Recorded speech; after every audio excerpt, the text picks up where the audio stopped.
Friends, welcome to my channel family vlog കഥ.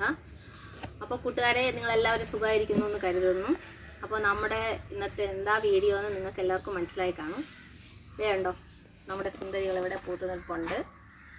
അപ്പോൾ വേറൊന്നുമല്ല, നമ്മൾ നേരത്തെ നടുന്നതും അതിനെ ഫംഗസൊക്കെ വരുമ്പോഴത്തേക്ക് നമ്മൾ നോക്കുന്നതൊക്കെ വീഡിയോ ചെറുതായിട്ടിട്ടുണ്ടായിരുന്നു. അപ്പോൾ ചിലരുടെ സംശയമാണ് നമ്മൾ എന്ത് വളമാണ് കൊടുക്കുന്നതെന്ന്. അപ്പോൾ നിങ്ങൾക്ക് പറഞ്ഞു തരാം. ഒത്തിരി കാര്യങ്ങളുണ്ട് നമ്മുടെ റോസിനെ പരിപാലിക്കുന്നതിനെക്കുറിച്ച്. ഇതിപ്പോൾ ഞാൻ നട്ടിട്ട് ഏകദേശം ഒരു 1.5 മാസമായി കാണും, ഈ പ്ലാന്റ് വാങ്ങി നട്ടിട്ട്. അപ്പോൾ ഇത് ആദ്യം ഞാൻ കൊണ്ട് നട്ടതിന് ശേഷം വന്ന റോസാണ്.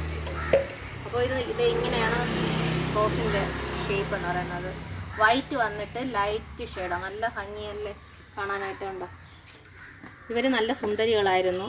കണ്ടോ, ഇത് വിരിഞ്ഞിട്ട് ഏകദേശം ഒരാഴ്ചയിൽ കൂടുതലായെന്നാണ് തോന്നുന്നത്. പക്ഷേ അത് കൊഴിഞ്ഞു പോയിട്ടില്ല. കണ്ടോ, ചില റോസ് അങ്ങനെയാണ്, ചിലത് വിരിഞ്ഞു കഴിഞ്ഞാൽ പെട്ടെന്ന് കൊഴിഞ്ഞു പോകും, ചിലത് കൊഴിഞ്ഞു പോകാറില്ല, ഇങ്ങനെ നിൽക്കും. കണ്ടോ, ഉണങ്ങി അങ്ങനെ തന്നെ നിന്ന് ഈ ഞെട്ടിൻ്റെ അവിടെ വെച്ചിട്ട് കട്ടായി വീഴും. അപ്പോൾ നമ്മൾ അതിന് മുമ്പേ അത് പ്ലാന്റിൽ നിന്നും കട്ട് ചെയ്ത് മാറ്റി കൊടുക്കേണ്ടതായിട്ടുണ്ട്. അപ്പോൾ ഞാൻ മേടിച്ചപ്പോഴത്തേക്ക് ഈ രണ്ട് ഇത്രയും ഉണ്ടായിരുന്നുള്ളൂ. ഈ കൊണ്ടയാണ് ഉണ്ടായിരുന്നത്. ഇതിൽ ഫ്ലവർ ഉണ്ടായിരുന്നു, ഇതിലും ഫ്ലവർ ഉണ്ടായിരുന്നു. കണ്ടോ, ഈ കൊണ്ട ഉണ്ടായിരുന്നുണ്ടോ. ഇതിലിപ്പോൾ അടുത്ത് വന്ന ഇത് വിരിഞ്ഞതിന് ശേഷം വന്ന ഷൂട്ടിൽ നിന്ന് വന്ന ബഡ്സാണ്. കണ്ടോ, അവർക്ക് അത്ര ശക്തി പോരാ. പക്ഷേ ഇവർ നല്ലൊരു കമ്പ് തന്നിട്ടുണ്ട്, നല്ലതായിട്ടൊരു വലിയ ഷൂട്ട് വന്നിട്ടുണ്ട്. അപ്പോൾ ഞാൻ എന്ത് വളമാണ് കൊടുത്തതെന്ന് നിങ്ങൾക്ക് ഞാൻ പറഞ്ഞു തരാം. അപ്പോൾ നമുക്ക് ഇവരെ വെട്ടി മാറ്റേണ്ടതായിട്ടുണ്ട്. കണ്ടോ, ഇത് നമ്മുടെ നാടൻ റോസാണ്, ഓൺ റൂട്ടഡ് പ്ലാന്റ് ആണ്, ബഡ് അല്ല. അപ്പോൾ ഇത് ഞാൻ ജസ്റ്റ് ഇതിൻ്റെ മൂട് നോക്കിയറിയാം, ജസ്റ്റ് ഒരു കൊണ്ട ഈ ഒരു കൊണ്ട മാത്രമേ ഉണ്ടായിരുന്നുള്ളൂ. നിങ്ങൾക്ക് കാണാൻ പറ്റുന്നുണ്ടോ? ഈ ഒരു കൊണ്ട മാത്രമേ ഉണ്ടായിരുന്നുള്ളൂ. അതിൽ നിന്നും പിന്നെ വന്ന ഷൂട്ടാണ് ഈ ഷൂട്ട് പിന്നീട് വന്നതാണ്. ഞാൻ വാങ്ങിയപ്പോൾ ഈ ഒരു കൊണ്ട ചെറുതായിട്ട് മാത്രമേ ഉണ്ടായിരുന്നുള്ളൂ. ഇപ്പോൾ അപ്പുറത്തൂടെ വേറൊരു ഷൂട്ട് വരുന്നുണ്ട്. അപ്പോൾ ഇതിൽ നിന്നും കണ്ടോ, ഇത്രയും നല്ല വലിയൊരു കൊണ്ട വന്നിട്ടുണ്ട്. അപ്പോൾ ഇതിന് ഞാൻ വളം കൊടുത്തിട്ടുണ്ടായിരുന്നു. അപ്പോൾ പറഞ്ഞുതരാം. ഇതിലും അതുപോലെ തന്നെയാണ്. ഇതിൽ നമ്മുടെ മുള്ളില്ലാത്ത, ഇതും ഓൺ റൂട്ടഡ് പ്ലാന്റ് ആണ്, ഇതിൽ മുള്ളില്ല. അപ്പോൾ ഇത് നിറയെ ഇതേപോലെ ഇങ്ങനെ ബഡ്സ് വന്നിട്ട് പൂക്കുന്നതാണ്. ശരിക്കും പറഞ്ഞാൽ ഇത് നല്ല ഡാർക്ക് റെഡ് കളറാണ്, എന്നിട്ടാണ് ഇങ്ങനെ ലൈറ്റ് ആവുന്നത്. ഇപ്പോൾ ഇത് വളം കൊടുക്കാത്തതുകൊണ്ടാണ് ഇത് ഇങ്ങനത്തെ കൊച്ചു പൂക്കളൊക്കെ വന്ന് നിൽക്കുന്നത്. എന്നാലും നിറയെ ഷൂട്ട് വന്നിട്ടുണ്ട്. അടുത്ത് നമ്മളുടെ മറ്റേ അപ്പക്കാരത്തിൻ്റെ ഇത് കൊടുക്കാൻ ദിവസമായി. കണ്ടോ, ചെറുതായിട്ടൊരു മുരടി പോലെ വരുന്നുണ്ട്. അപ്പോൾ നമ്മൾ ഇത് കട്ട് ചെയ്തിട്ട്, ഇത് ഞാൻ നേരത്തെ ഇങ്ങനെ ഈ മുരടിപ്പ് വരുന്നതിനെ കുറിച്ചിട്ട് ഒരു വീഡിയോ ചെയ്തിട്ടുണ്ട്. ആ വീഡിയോ നിങ്ങൾ കണ്ടിട്ടില്ല എങ്കിൽ നമ്മുടെ ചാനലിൽ പോയിട്ട് സെർച്ച് ചെയ്താൽ കാണാൻ പറ്റും. അപ്പോൾ നിങ്ങളതൊന്ന് കണ്ടു നോക്കുക, അത് എങ്ങനെയാണ് കൊടുക്കേണ്ടതെന്നൊക്കെ, അതിൻ്റെ മിക്സും എങ്ങനെയാണ് നമ്മൾ ചെയ്യുന്നതൊക്കെ അതിൽ ചെയ്ത് പറഞ്ഞിട്ടുണ്ട്. അപ്പോൾ നിങ്ങളത് പോയി ഒന്ന് കണ്ടു നോക്കണം കേട്ടോ. അപ്പോൾ ഇവരും ഇങ്ങനെ വരുന്നുണ്ട്. ഇതിലും ചെറുതായിട്ടൊരു കണ്ടോ, ഒരു മുരടി പോലെയൊക്കെ വരുന്നുണ്ട് ഈ ബഡ്സിനകത്ത്. കണ്ടോ, അപ്പോൾ നമ്മൾ ആ ഒരു ഓരം കൊടുക്കാൻ ദിവസമായി എന്നാണ് ഇതെല്ലാം സൂചിപ്പിക്കുന്നത്. ഇവിടെ മോൾ ഇതൊന്നും കട്ട് ചെയ്യാൻ സമ്മതിക്കുന്നില്ല. അവൾക്ക് ഇനി എക്സാം നടന്നുകൊണ്ടിരിക്കുകയാണ്, സ്കൂളിൽ വെച്ചുകൊണ്ട് പോകാൻ വേണ്ടിയിട്ട് ഞാൻ വെയിറ്റ് ചെയ്ത് വിട്ടിരിക്കുകയാണ്. അല്ലെങ്കിൽ ഇവരെല്ലാം നമ്മൾ ഇവിടെ വെച്ച് കട്ട് ചെയ്തിട്ട് നമ്മുടെ അപ്പക്കാരം എന്ന് വെച്ചാൽ സോഡാപ്പൊടി, പിന്നെ നമ്മുടെ സോപ്പ് പൊടി, നമ്മുടെ വേപ്പെണ്ണ, ഇവിടെയുണ്ട് വേപ്പെണ്ണാശ. നമ്മൾ ഇതെല്ലാം കൂടെ ചേർത്തിട്ട് ഒരു മിക്സർ ഉണ്ടാക്കിയാണ് ഇതിൽ സ്പ്രേ ചെയ്യാറ്. ഞാനിപ്പോൾ എനിക്ക് അടുത്ത് കൊടുക്കാൻ ദിവസമായി, അതാണ് ഇങ്ങനെ നിൽക്കുന്നത്. ഈ മുട്ടിൽ കണ്ടോ ചെറുതായിട്ട്. ഇതഞ്ഞ് വെയിലടിച്ചിട്ടാണെന്ന് ഡൗട്ട് ഉണ്ട് കേട്ടോ. എന്തായാലും നമ്മളത് കൊടുക്കുന്നതാണ് ഇവർക്കൊന്നും കുഴപ്പമില്ല, ഇവരൊക്കെ നല്ല ഹെൽത്തി പ്ലാന്റ്സ് ആണ്. അപ്പോൾ നമ്മൾ എന്തായിരുന്നാലും നമ്മുടെ ആയുധങ്ങളൊക്കെ ഇവിടെ തന്നെ വെച്ചിട്ടുണ്ട്. കട്ടർ കണ്ടോ, കട്ടറിനെ നമ്മൾ മൂർച്ചയില്ല എന്ന് പറയും പലരും. നമ്മൾ മൂർച്ച കൂട്ടാൻ നമ്മൾ വേറെ ഒരിടം പോകേണ്ടതായിട്ടില്ല. ഒരു ഓടിൻ കഷ്ണോ ഒരു ടൈലിൻ്റെ പീസോ എടുത്ത് ഇങ്ങനെ നമുക്ക് അങ്ങോട്ട് മൂർച്ച കൂട്ടാം. മൂർച്ച കൂടുന്നുണ്ടോ, നമ്മൾ ആരെയും ആശ്രയിക്കാൻ പോകണ്ട, നമുക്ക് തന്നെ വീട്ടിൽ തന്നെ ചെയ്യാം കേട്ടോ. ഇതൊരു നല്ല മൂർച്ച കൂടും. ഇതിങ്ങനെ ഉരസിയാൽ മതി. ഉണ്ടോ, നമ്മുടെ പിച്ചാത്തിയൊക്കെ ആണെങ്കിൽ നമുക്ക് ശകല മണ്ണിൻ്റെ പൊടി എന്തെങ്കിലും ഇട്ടിട്ട് തറയിൽ എവിടെയെങ്കിലും ഉരസയാണെങ്കിൽ നല്ല മൂർച്ച കൂടും. പക്ഷേ ഇത് നമുക്ക് അങ്ങനെ ഉരസാൻ പറ്റത്തില്ലല്ലോ. അപ്പോൾ നമുക്കിതേ ഇതേ മാർഗ്ഗമുള്ളൂ, എളുപ്പ വഴി ഇതാണ്. നല്ല മൂർച്ച കൂടിയിട്ടുണ്ട്. അപ്പോൾ ചിലപ്പോൾ ഇതിൽ ഇനി എന്തെങ്കിലും ഫംഗസോ അങ്ങനെ എന്തെങ്കിലും കാണും. അപ്പോൾ നമുക്ക് എന്ത് ചെയ്യാം, ശകലം വേപ്പെണ്ണ ഇവിടെ ഒന്ന് സ്ക്രബ് ചെയ്ത് കൊടുക്കാം. അപ്പോൾ അവർ റെഡി ആയിട്ടുണ്ട്.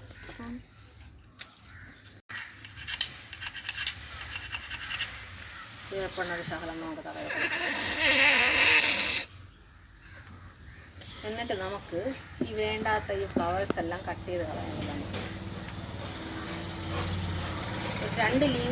രണ്ട് ലീഫെങ്കിലും നമ്മൾ താഴ്ത്തി വെച്ചോണം കട്ട് ചെയ്യാൻ. ഇതിൻ്റെ ബഡ്സിനും ഒരു ശരിയല്ല, ഞാൻ അതിൻ്റെ ആ കൊണ്ടേ ഞാൻ കട്ട് ചെയ്തെടുക്കുക.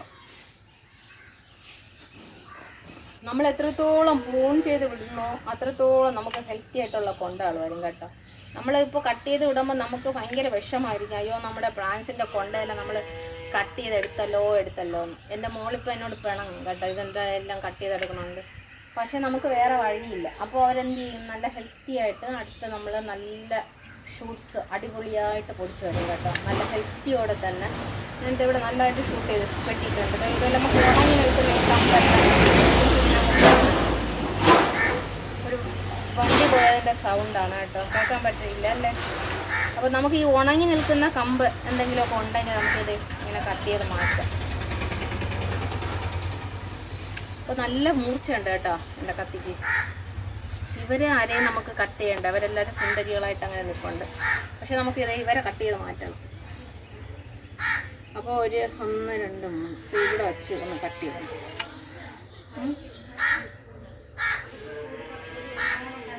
ഇവിടെ വെച്ച് നമുക്കൊന്ന് കട്ട് ചെയ്ത് മാറ്റാം. വേണ്ട, കട്ട് ചെയ്ത് മാറ്റിയിട്ടുണ്ട്. അപ്പോൾ ബാക്കിയൊന്നും അവർക്കൊന്നും കുഴപ്പമില്ല, അവരൊക്കെ നിന്നോട്ടെ. അപ്പോൾ ഓക്കെ ആയിട്ടുണ്ട്. ഇവരെ കട്ട് ചെയ്യണം. ഞാൻ ഈ പ്ലാന്റ്സിൻ്റെ അടുത്തൊന്നും ഇത് വയ്ക്കാറില്ല, മാറ്റിയാണ് വെച്ചേക്കണത്. നമുക്ക് എന്തെങ്കിലും രോഗങ്ങൾ അങ്ങനെ എന്തെങ്കിലും ഒരു ഡൗട്ട് തോന്നിക്കഴിഞ്ഞാൽ ഈ ഹെൽത്തി ആയിരിക്കുന്ന പ്ലാന്റ്സിൻ്റെ കൂടെ ഒരിക്കലും ഇത്തരത്തിലുള്ള ഒരു പ്ലാന്റ്സ് എടുത്ത് വയ്ക്കരുത്. ഇവരെ നമ്മൾ ദൂരോട്ട് മാറ്റി തന്നെ വയ്ക്കണം. ഇതിൻ്റെ ഫ്ലവർ വന്നു കഴിഞ്ഞാൽ ഞാൻ ഉടനെ തന്നെ ഇവരെ കട്ട് ചെയ്യുന്നതാണ്. അതിന് മുമ്പേ ഞാൻ എന്തായാലും മരുന്ന് കൊടുക്കുന്നതാണ് അവർക്ക്. അപ്പോൾ നമുക്ക് നമ്മുടെ ഇപ്പോഴത്തെ വീഡിയോ എന്ന് വെച്ച് കഴിഞ്ഞാൽ വേറെ ഒന്നുമല്ല, എന്ത് വളമാണ് നമ്മൾ കൊടുത്തിട്ടുള്ളതെന്നാണ്. ഞാൻ ജൈവവളവും കൊടുക്കാറുണ്ട്, രാസവളവും കൊടുക്കാറുണ്ട്. ജൈവവളം ഉണ്ടാക്കുന്നത് ഞാൻ പിന്നീട് ഒരു വീഡിയോയിൽ കാണിക്കുന്നതാണ്. ഇന്ന് ഞാൻ കൊടുക്കുന്ന വളം എന്ന് പറയുന്നത് MBK ആണ്. ഞാനിത് ഇവിടെ ഒരു ബോട്ടിലാക്കി വെച്ചിട്ടുണ്ട് MBK. ഞാൻ എൻ്റെ എല്ലാ ചെടിയൊക്കെ ഇതാ കൊടുക്കുന്നത് MBK. ഇത് റോസ് കളറിലും അവൈലബിൾ ആണ് കേട്ടോ. ആമസോണിലൊക്കെ നമുക്ക് വാങ്ങിക്കാനായിട്ട് പറ്റും. എൻ്റെ കയ്യിലിരിക്കുന്നത് ബ്ലൂ കളറാണ്, കാണാൻ പറ്റുമോ? ബ്ലൂ കളറാണ് എൻ്റെ കയ്യിലിരിക്കുന്ന MBK. ഉണ്ടോ?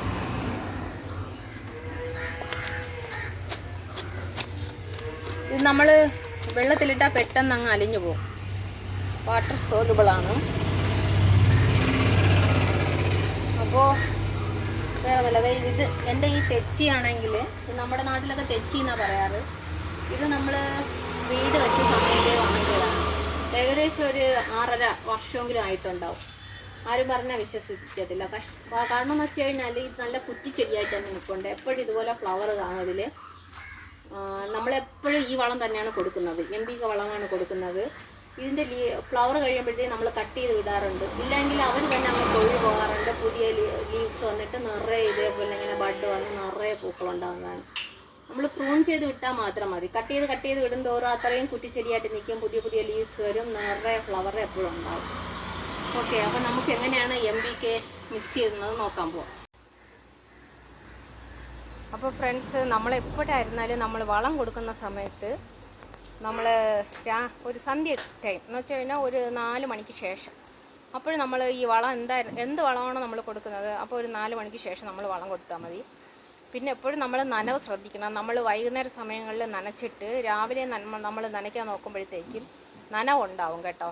അപ്പോൾ നമ്മൾ എന്തായാലും ചുവട്ടിലൊന്ന് നോക്കണം. രാവിലെ നനവുണ്ടെങ്കിൽ നല്ലവണ്ണം പോട്ടി മിക്സ് നനഞ്ഞിരിക്കുകയാണെങ്കിൽ നമ്മൾ രാവിലെ എന്തായിരുന്നാലും അപ്പോൾ നമ്മൾ വെള്ളം ഒഴിച്ച് കൊടുക്കണ്ട. ലീവ്സിൽ മാത്രം ഒന്ന് സ്പ്രേ ചെയ്ത് കൊടുത്താൽ മതി. ഒരു 10:30-11 മണിയൊക്കെ ആകുമ്പോഴത്തേക്കും, ഇപ്പോൾ നല്ല വെയിലല്ലേ, അപ്പോൾ ആ സമയത്ത് വേണമെങ്കിലൊന്ന് നമുക്ക് വെള്ളം ഒഴിച്ച് കൊടുക്കാം. പിന്നെ അതുപോലെ തന്നെ ഒരു 3 മണിയൊക്കെ ആവുന്ന ആ ടൈമിൽ നമ്മളെന്തായിരുന്നാലും ഈ പോട്ടി മിക്സിൽ നമ്മൾ വളം ഒഴിക്കുന്ന സമയത്ത് നമ്മൾ നേരത്തെ വെള്ളം ഒഴിക്കേണ്ട, ഉച്ചയ്ക്ക് ശേഷം വെള്ളം ഒഴിക്കേണ്ട, രാവിലെ വെള്ളം ഒഴിക്കുന്നത് മതിയാവും. അപ്പോൾ നിങ്ങളെപ്പോഴും ശ്രദ്ധിക്കുക, നമ്മൾ വളം കൊടുക്കുന്നത് വൈകുന്നേര ടൈമിലായിരിക്കണം. അപ്പോൾ അതേ നമ്മളിതാ ഇത്രയും MBK വളം എടുത്തിട്ടുണ്ട്. ഈ ഒരു അടപ്പിന് ഇത്രയും ഉണ്ടോ. ഞാൻ ഇവിടെ 1 ബക്കറ്റ് വെള്ളം എടുത്തിട്ടുണ്ട്. ഞാൻ ഇത്രയും എടുത്തിട്ടുള്ളൂ. അപ്പോൾ ആദ്യമായിട്ട് ചെയ്യുന്നവരുടെ ഒരു ഇതായിരിക്കും, നമ്മളിപ്പോൾ മക്കൾക്ക് വളരെയധികം ഫുഡ് കൊടുത്തു കഴിഞ്ഞാൽ പെട്ടെന്ന് അവർ വലുതാവും, പെട്ടെന്ന് അവർക്ക് വളർച്ച കിട്ടുമെന്നുള്ള ഒരു തോന്നൽ നമുക്ക് പലർക്കും ഉണ്ട്. അപ്പോൾ അതുപോലെ നമ്മുടെ റോസകൾക്കും ഇപ്പോൾ ഒരു റോസയ്ക്ക് തന്നെ നമ്മൾ ഇത്രയും കൊടുത്ത് പെട്ടെന്ന് വളർന്നു വരുമെന്ന് പറയാൻ നമ്മൾ ഇത്രയും കൊടുക്കുകയാണെങ്കിൽ ആ റോസ് ഫുള്ളായിട്ട് അങ്ങ് കരിഞ്ഞങ്ങ് പോകും, അത്രയേ ഉള്ളൂ. അതുകൊണ്ട് നമ്മളെപ്പോഴും നല്ലവണ്ണം വളം കൊടുക്കുമ്പോൾ നല്ല ഒന്ന് നേർപ്പിച്ചിട്ട് കൊടുക്കാനായിട്ട് ശ്രമിക്കണം. നമ്മൾ എന്ത് വളം കൊടുത്തിരുന്നാലും അത് നല്ലവണ്ണം ഡൈല്യൂട്ട് ചെയ്ത് കൊടുത്തു കഴിഞ്ഞാൽ നമ്മുടെ ഏത് പ്ലാന്റിനായിരുന്നാലും ദോഷമൊന്നും ഉണ്ടാവില്ല, അത് നല്ല ഹെൽത്തി ആയിട്ട് വളരുകയും ചെയ്യും. നമ്മൾ പക്ഷേ ഈ വളം കൊടുക്കുമ്പോൾ അത് ഇടയ്ക്കിടയ്ക്ക് ഒന്ന് കൊടുക്കണമെന്നേ ഉള്ളൂ, ഒരുമിച്ചെല്ലാം കൂടെ ചേർത്ത് കൊടുക്കാതെ കുറേശ്ശായിട്ട് കൊടുക്കാനായിട്ട് ശ്രമിക്കണം. അപ്പോൾ ഞാൻ ഇവിടെ ഈ ബക്കറ്റ് നമ്മുടെ ഈ പെയിൻറ്റ് പാട്ടയാണ് എന്ന് വെച്ചാൽ നമ്മുടെ സൈഡ് കഴിക്കും, ഈ പെയിൻറ്റ് പാട്ടയാണ് എടുത്തിരിക്കുന്നത്. അപ്പോൾ എത്ര ലിറ്റർ വരുമെന്ന് അറിയില്ല. അപ്പോൾ അതിന് ഞാൻ ഈ ഒരു അടപ്പ് കണക്കാക്കിയേ എടുത്തിട്ടുള്ളൂ. ഇത്രയും നമ്മളിത് ഇത് വെള്ളത്തിലേക്ക് ഇടുകയാണ്, ഫുള്ളായിട്ട് ഇട്ടിട്ടുണ്ട്. അത് ഇങ്ങനെ അടിച്ചു കൊടുക്കുമ്പോഴത്തേക്കും അവരങ്ങ് അലിഞ്ഞു വരും. അപ്പോൾ നമ്മൾ ഈ വളം കൊടുക്കുന്നത് ജൈവവളമായിരുന്നാലും രാസവളമായിരുന്നാലും ഒരു 15 ദിവസത്തെ ഗ്യാപ്പെങ്കിലും വേണം. അപ്പോൾ ഒരു 15 ദിവസത്തെങ്കിലും കുറഞ്ഞതൊരു ഗ്യാപ്പ് ഇട്ടിട്ട് മാത്രമേ നമ്മൾ എന്ത് വളമായിരുന്നാലും കൊടുക്കാവൂ. അപ്പോൾ അത് പ്രത്യേകം കൂട്ടുകാരൊന്ന് ശ്രദ്ധിച്ചോളണേ. അപ്പോൾ നമ്മൾ പ്രത്യേകം ശ്രദ്ധിക്കേണ്ടതായിട്ടുള്ള ഒരു കാര്യം, പോട്ടിംഗ് മിക്സ് നമ്മളെപ്പോഴും സെലക്ട് ചെയ്യുമ്പോഴത്തേക്കും ലൂസായിട്ടുള്ള പോട്ടിംഗ് മിക്സ് സെലക്ട് ചെയ്യുക, വെള്ളം വാർന്നു പോകുന്ന പോട്ടിംഗ് മിക്സ് സെലക്ട് ചെയ്യുക. വളം ഇവിടെ ശരിയായിട്ടുണ്ട്. ഞാൻ NPK ആണ് ഇവിടെ ഞാൻ ഒരു ബക്കറ്റിൽ കലക്കി വെച്ചിരിക്കുന്നത്. അപ്പോൾ അതേ ഒരു പാത്രം, ഈ ഒരു അളവിന് ഒരു പാത്രമാണ് ഞാൻ ഒഴിച്ചു കൊടുക്കുന്നുണ്ട്. അപ്പോൾ നമ്മൾ ഒഴിച്ചു കൊടുക്കുന്നതിന് മുൻപായിട്ട് നമ്മുടെ ചെടിയുടെ ചുവട് ഭാഗത്ത് ഒന്ന് ജസ്റ്റ് ഒന്ന് ഇങ്ങനെ ഒന്ന് മണ്ണ് ഇളക്കി കൊടുക്കണമുണ്ട്. എപ്പോഴും നമ്മൾ ഒരു ശകലം ഇങ്ങനെ മണ്ണൊന്ന് ഇളക്കി കൊടുക്കുകയാണെങ്കിൽ ചെടിക്ക് അത് നല്ലതാണ്, പെട്ടെന്ന് തന്നെ വേരിലോട്ട് അത് അബ്സർവ് ചെയ്തോളും. ഞാനിപ്പോൾ ഇതിൻ്റെ പുറത്ത് പൊതയിട്ടേക്കുന്നതാണ്, വെയിലടിക്കുമ്പോഴത്തേക്ക് നമ്മുടെ റൂട്ടിലേക്ക് ഡയറക്റ്റായിട്ട് വെയിലടിക്കാതിരിക്കാൻ വേണ്ടിയിട്ടാണ് ഞാൻ ഈ കരിയെല്ലാം ഇങ്ങനെ ഇട്ട് കൊടുത്തേക്കുന്നത് കേട്ടോ. ആദ്യമായിട്ടാണ് കാണുന്നവർക്ക് അറിഞ്ഞുകൂടായിരിക്കും, നമ്മുടെ മുന്നിലത്തെ വീഡിയോസ് കണ്ടാലും നിങ്ങൾക്കത് മനസ്സിലാവും. ഞാൻ അതിൽ കൃത്യമായിട്ട് പറയണുണ്ട് കാര്യങ്ങളൊക്കെ, അപ്പോൾ അതും കൂടെ ഒന്ന് കണ്ടു നോക്കുക. അപ്പോൾ ഇതുപോലെ ഇങ്ങനെ നമ്മളൊന്ന് ചൂട് ഭാഗം ഇളക്കിയിട്ട് മൂർച്ചയുള്ള എന്തെങ്കിലും ഒരു കമ്പോ ചെറിയ ഒരു പിച്ചാത്തിയോ അങ്ങനെ എന്തെങ്കിലും കൊണ്ട് നമ്മൾ ഇതിൻ്റെ ചൂട് ഭാഗം ഒന്ന് കിളച്ചിട്ട് ഇതുപോലെ ഇതിൻ്റെ സൈഡിൽ കൂടെ മൂട്ടിലൊഴിക്കരുത്. ഒരിക്കലും ഒരു വളവ് നമ്മൾ അതിൻ്റെ മൂട്ടിലൊഴിച്ച് കൊടുക്കാൻ ശ്രമിക്കരുത്. സൈഡിൽ കൂടെ ഇതുപോലെ ഒഴിച്ച് കൊടുക്കുന്നുണ്ടോ. ഇപ്പം ഞാൻ ഒരെണ്ണേ കാണിക്കുന്നുള്ളൂ. ഞാൻ എൻ്റെ ബാക്കി റോസൊക്കെ എല്ലാം ഞാൻ ഈ വളം കൊടുക്കാറുണ്ട്. അപ്പോഴാണ് നമുക്ക് ഇത്രത്തോളം ഹെൽത്തി ആയിട്ടുള്ള ഷൂട്ട്സ് വരുന്നത്. അപ്പോൾ നമുക്ക് ജൈവവളം ഞാൻ ഇത് മാത്രമല്ല കൊടുക്കുന്നത്, ജൈവവളവും കൊടുക്കാറുണ്ട്. അപ്പോൾ ഞാൻ കൊടുക്കുന്ന ജൈവവളം എന്താണെന്നുള്ളത് ഞാൻ നിങ്ങൾക്ക് പിന്നീട് കാണിച്ചു തരുന്നതാണ്. ഇപ്പോൾ ഞാനിവിടെ NPK വളമാണ് കൊടുത്തത്. അപ്പോൾ കൂട്ടുകാരെ, ഇന്നത്തെ വീഡിയോ ഇത്രയേ ഉള്ളൂ. ഞാൻ യൂസ് ചെയ്ത് അതെനിക്ക് ഉപകാരപ്പെട്ടു എന്ന് തോന്നിയതാണ് ഞാൻ നമ്മുടെ കൂട്ടുകാരോടും ഞാൻ ഷെയർ ചെയ്തത്.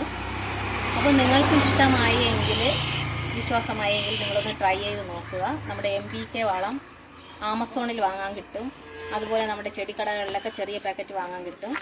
വാങ്ങി ഉപയോഗിച്ച് നോക്കുക. വളരെയധികം നമുക്ക് ഉപകാരപ്രദമാണ്. ഫ്ലവർ ഉണ്ടാവാനും ഗ്രോത്ത് കിട്ടാനൊക്കെ നല്ല ഉപകാരപ്രദമാണ്. അപ്പോൾ നമ്മുടെ ഇന്നത്തെ വീഡിയോ ഇത്രയേ ഉള്ളൂ. ഞാനിവിടെ നിർത്തുകയാണ്. അടുത്തൊരു വീഡിയോയുമായി ഞാൻ ഉടനെ നിങ്ങളുടെ മുന്നിൽ വരുന്നതാണ്. നമ്മുടെ വീഡിയോ നിങ്ങൾക്ക് ഇഷ്ടമായെങ്കിൽ ലൈക്ക് ചെയ്യുക, ഷെയർ ചെയ്യുക, സബ്സ്ക്രൈബ് ചെയ്യുക. നിങ്ങൾ ആദ്യമേ വീഡിയോ ഞാൻ സബ്സ്ക്രൈബ് ചെയ്യണമെന്ന് പറഞ്ഞു. നിങ്ങൾ വീഡിയോ ഇതുവരെയും സബ്സ്ക്രൈബ് ചെയ്യാതെയാണ് കണ്ടതെങ്കിൽ ദയവായി കൂട്ടുകാരെ നിങ്ങൾ സബ്സ്ക്രൈബ് ചെയ്ത് നമ്മളെ സപ്പോർട്ട് ചെയ്യുക. Okay, take care, bye bye.